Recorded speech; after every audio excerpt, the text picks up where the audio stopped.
Yes, again, alright mga minamahal. It's me again, Alicia ninyo. Nagbabalik muli para sa ating panibagong video. So, eto na nga. Akala ko ba maglalabas ng ebidensya itong si Kiko Barsaga? Diba? Kasi sinasabi niya mga minamahal na itong si business tycoon, Enrique Rezon, ay nagbayad daw di umano sa mga kongresista, particularly na nga po sa miyembro ng National Unity Party para daw po suportahan ang speakership ni former House Speaker Martin Romualdez. Siyempre, 'di ba, napakamalinaw ng akusasyon na nanuhol daw, 'di ba? May impluwensya daw sa kongresista, 'di ba? Corruption sa pinakamataas na antas. Talagang literal na sobrang linaw ng akusasyon na itinapon, ibinato ni Congressman Miao Miao dito nga po kay business tycoon Enrique Razon. Wala naman kasi siyang inilabas na ebidensya. Nag-name drop pa siya. 'Di ba kaya siya kinasuhan ng cyber libel na almost 110 million. Alam niyo ba yung 110 million na yan? Parang ano na lang yan utot na lang yan. Oo, sa pera ni Enrique Razon. Biruin niyo, bilyonaryo yan. Lagi yung kasama sa top 3. Hindi niya lang nauungasan itong si Henry C noon nung buhay pa. 'Di ba? Hindi niya nauungasan kasi so mayaman talaga itong si Henry C. Ngunit nung natigibong si Henry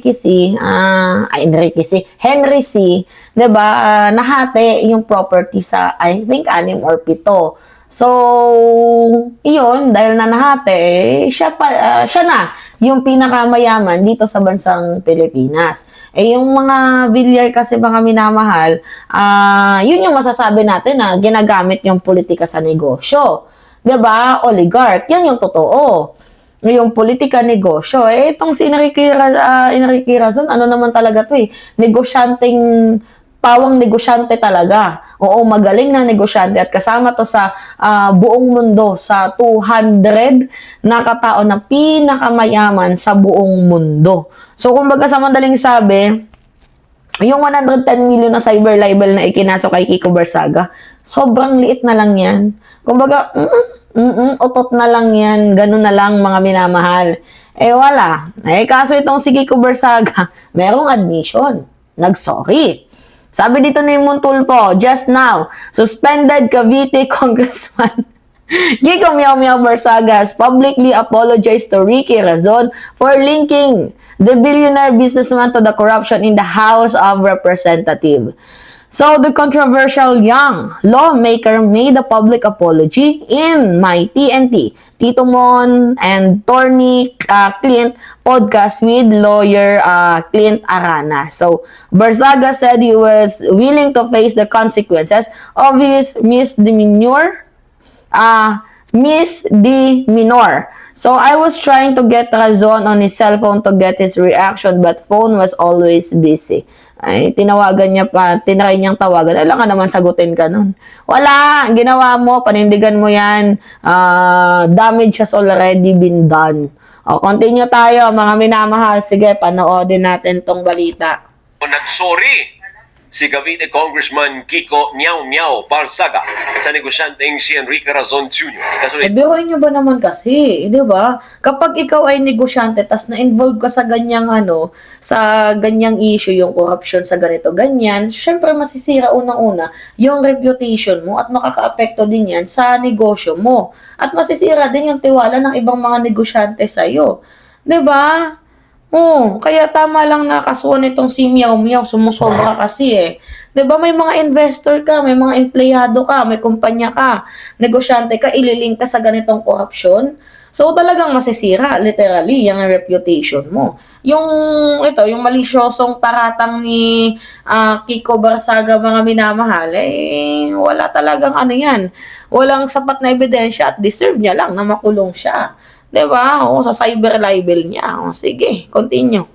ito ng pagsasampa ni Razon ng reklamong cyber libel laban kay Barsaga kaugnay ng social media post kung saan inakusahan ang negosyanteng nanuhol sa mga kongresistang miyembro ng National Unity Party para suportahan ang speakership ni late Congressman Martin Romualdez. Inamin ni Barsaga na nagalit siya kay Razon dahil hindi dumalo sa burol ng amang Daming palusot, common sense na lang. Nagsorry ka kasi alam mo meron kang ginawang mali. Nagsorry ka kasi alam mo na madadali ka. Dinilit mo yung post mo kasi hindi ka sigurado sa sinasabi mo. 'Di ba? Hindi ka naman babawi ng statement mo kung alam mo meron kang hawak na ebidensya. Ba't ka umatras tapos idadahilan mo na nagalit ka kasi hindi umatan si Rason sa burol ng ama mo, chu-chu-chu. Inang yun. dating Congressman Elpidio Barsaga Jr. noong nakarang taon. Ayon sa kongresista, huli na niyang nalaman na nagpadala pala ng sulat ang kanyang ama bago ito namatay na nagsabing huwag nang dumalo ang negosyante sa burol dahil sa banta ng COVID-19 at iba pang sakit. Wala. Damage has already been done, no? Kahit binura mo yung post mo, kahit nagpabalik apology ka, 'di ba? Kahit, 'di ba? Tapos wala ka namang nilabas na ebidensya, panagutin to. Oo. Yung paratang mo, nakasira yan eh. O, ngayon, nakatikim ka tuloy ng isang hagupit ng isang bilyonaryo. 'Di ba? Sa maraming kaso mga minamahal, ang admission, ang apology, ang retraction ay maaaring gamitin sa'yo sa indicia of guilt.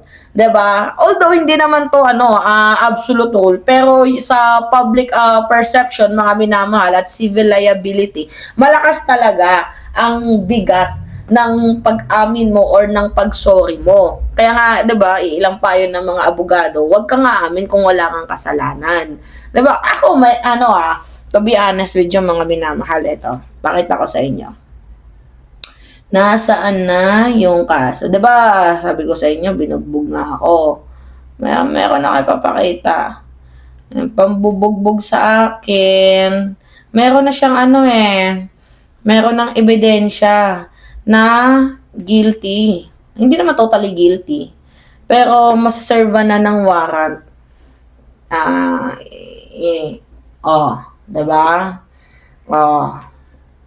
Guilty of violation, RA 9262. 'Di ba? Sa VAUSI. Tapos yung pinost pa yung pagmumukha ko ng merong kung ano-anong caption.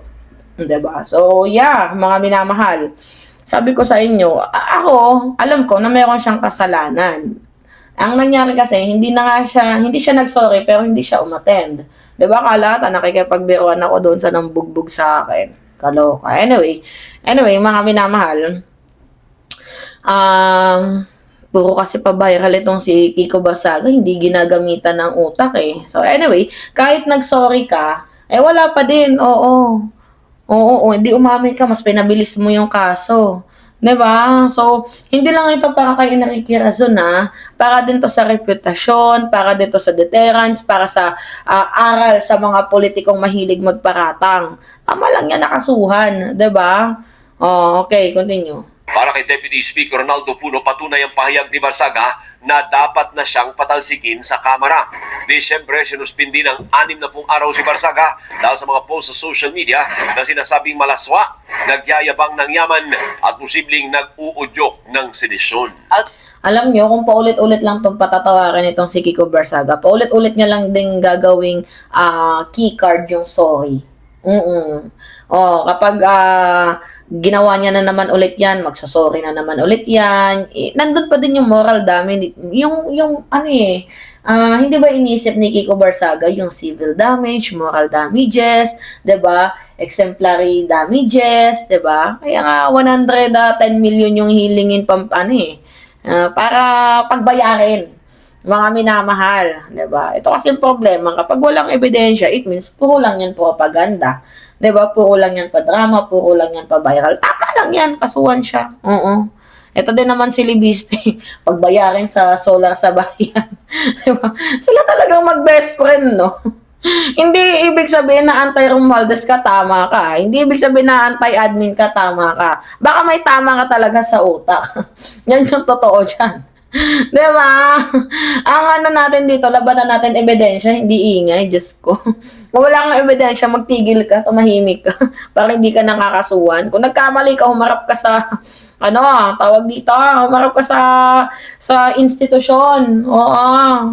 Hindi, sorry ang pambura ng kasalanan mo, harapin mo. Ganun yun. You made a choice, Kiko Barsaga. Now you need to face the consequences of that certain action. Alright. Anyway, wag tayong magpapaloko mga minamahal, wag tayong magpapoto sa kanyang drama. Paulit-ulit nyo lang ulitin yan. It's me again, Alicia nyo, nagbabalik muli para sa ating panibagong video. Alicia nyo, ingat mga kababayan.